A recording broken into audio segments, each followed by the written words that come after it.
面对吉米的哀求，韩美晴一时间有些手足无措，旁边的保罗有些于心不忍，便对叶晨说道：叶先生，我叔叔他虽然有些小人，但终归是我父亲的亲弟弟，还请您看在他真心悔过的份上，给他一个改过自新的机会。当保罗开口向叶晨求情的时候，吉米还没想明白，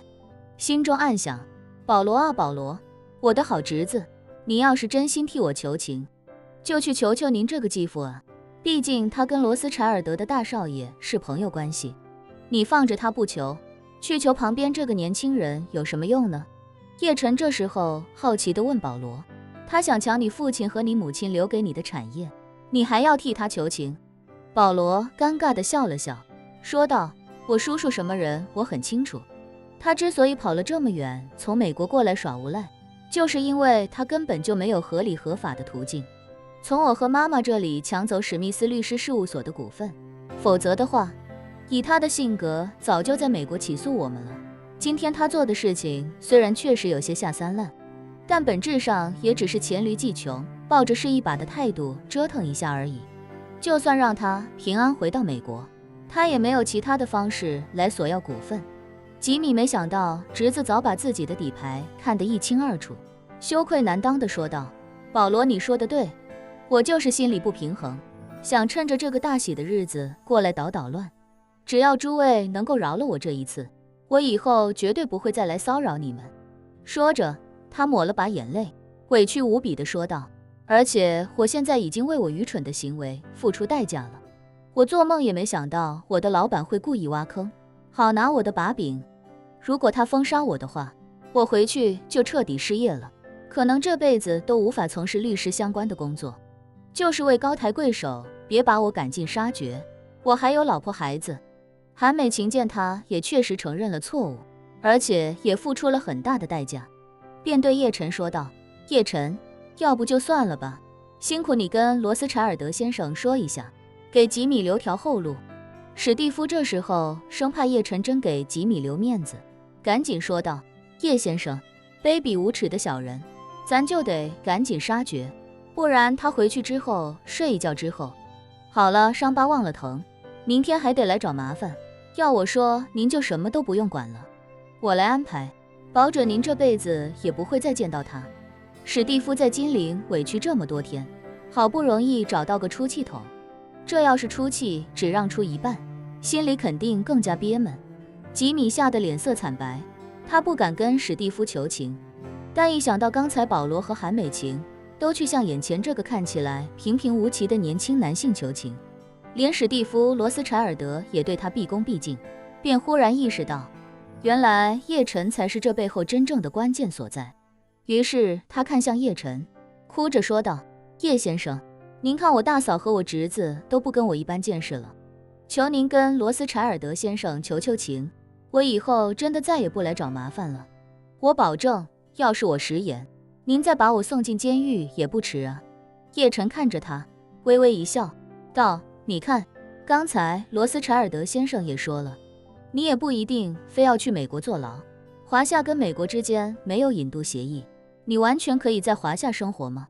吉米慌乱不已地说道：我是过境免签来的啊，只能在华夏待144个小时，144个小时要是还没离开华夏，我就算非法滞留了。叶晨笑道：没事，我有个好地方安顿你，你可以踏实的在华夏待着，待多久都没问题。一旁的史蒂夫一听这话，顿时喜笑颜开，兴奋地说道：对对对，养狗场，洪先生的养狗场，那里太适合他了，比监狱更适合他。说罢，他向叶晨竖起大拇指，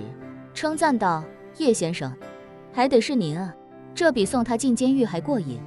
吉米一听要把自己送去什么养狗场，虽然不知道具体什么样子，但结合这名字，再看史蒂夫·罗斯柴尔德对这地方这么兴奋，就知道肯定不是什么好去处。他忐忑不安地看着叶晨，哭着问他：叶先生，请问您的养狗场是做什么的啊？叶晨还没说话，史蒂夫便冷笑道：养狗场当然是养狗的，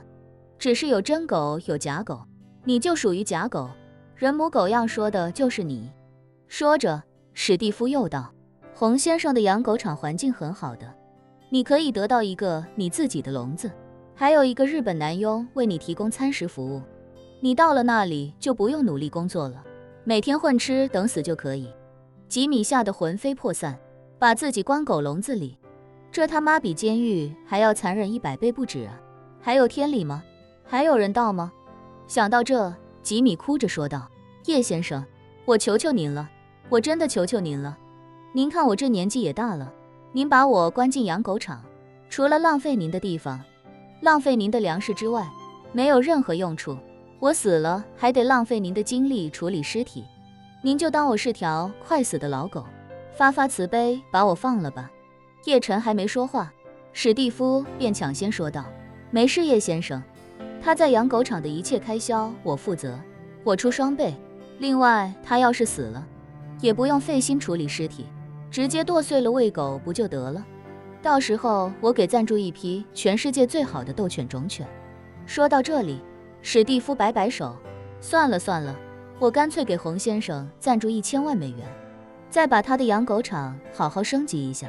吉米已经崩溃了，万没想到史蒂夫现在是咬死了自己不松口，自己面临的局面真是越来越惨。本来还能回美国坐牢，现在连这条路都被堵死了，变成要在华夏蹲一辈子狗笼子蹲到死。早知道是这样，干脆就回美国坐牢算了。韩美琴和保罗母子2人也没想到，史蒂夫对吉米竟然如此不满，完全就是要把他的活路完全堵死。两人还想替吉米说句话，但一时间都不知道该从何切入。母子2人互相交换了一个眼神，随后还是韩美琴非常礼貌地说道：“罗斯柴尔德先生，吉米刚才确实有很多地方得罪了您，但还是希望您看在他真心悔过的份上饶他一次。他在美国还有3个孩子，最小的那个现在还没成年，如果他在华夏失踪，他的家人一定会非常着急的。”吉米一听这话，吓得浑身猛地一抖，连忙哭着喊道：“大嫂别说了，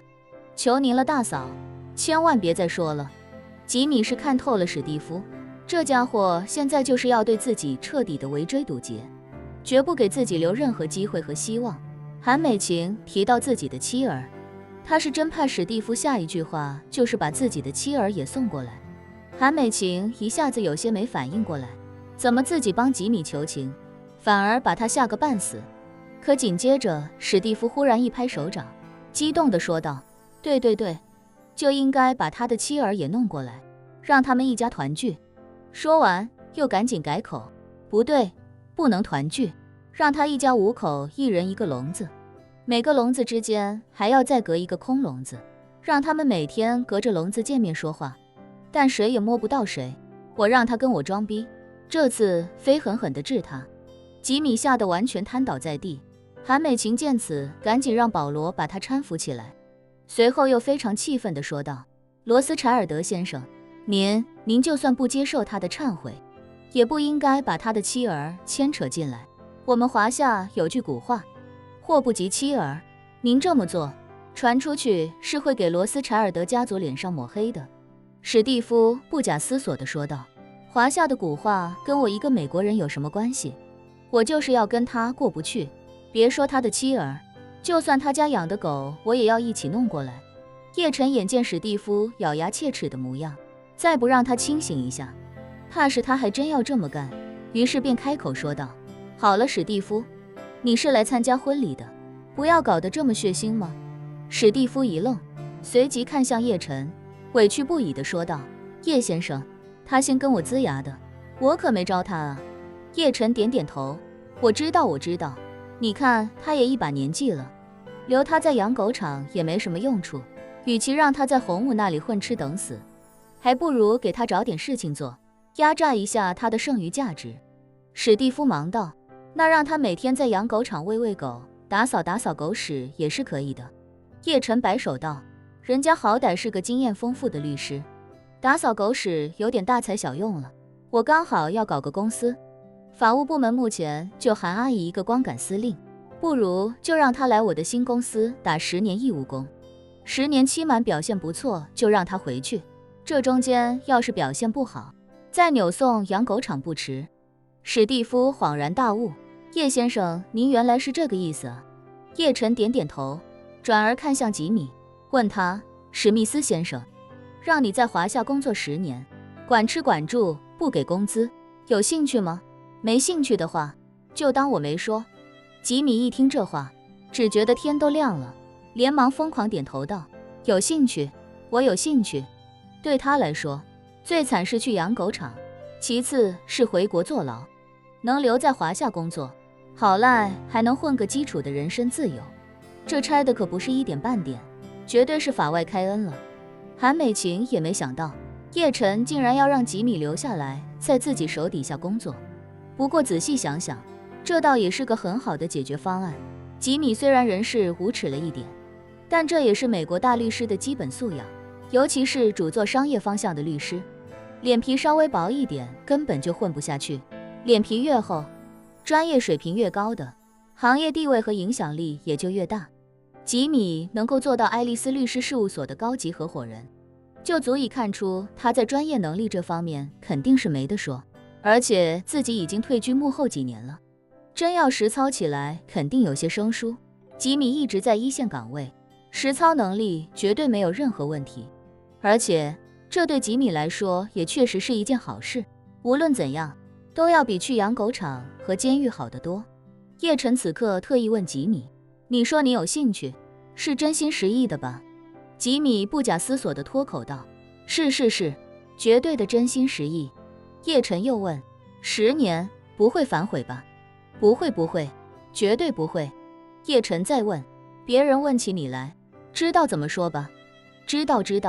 是我自愿选择来华夏发展，绝对自愿，就算老婆孩子问起我，我也会这么说。叶晨轻轻点了点头，孺子可教，既然这样，那就先放你回去安排好家里人，半个月之后来金陵找韩阿姨报道。没问题。吉米没想到叶晨还能让自己回趟家安排一下，心里感激无比，重重点头道，谢谢叶先生宽宏大量。叶先生放心，我安排好家里的事情就立刻过来。叶晨看向史蒂夫道，如果半个月后他不来或者跑路，那你就让人把他抓过来，直接送去洪武的养狗场。史蒂夫没想到自己虐吉米这样的菜逼竟然也没能虐成，心里多少有些郁闷，可一想到自己受点委屈也无所谓，讨好叶晨才是最关键的，于是便立刻拍着胸脯保证道，叶先生放心，我会让人盯着他的。叶晨看向吉米，笑道，你是保罗的叔叔，骨子里的血缘是不会因为你大哥的去世而消失的。韩阿姨又是你几10年的大嫂，人说长嫂如母，虽说你大哥已经不在了，但他也算是你半个亲人，你呢，也算是重情重义，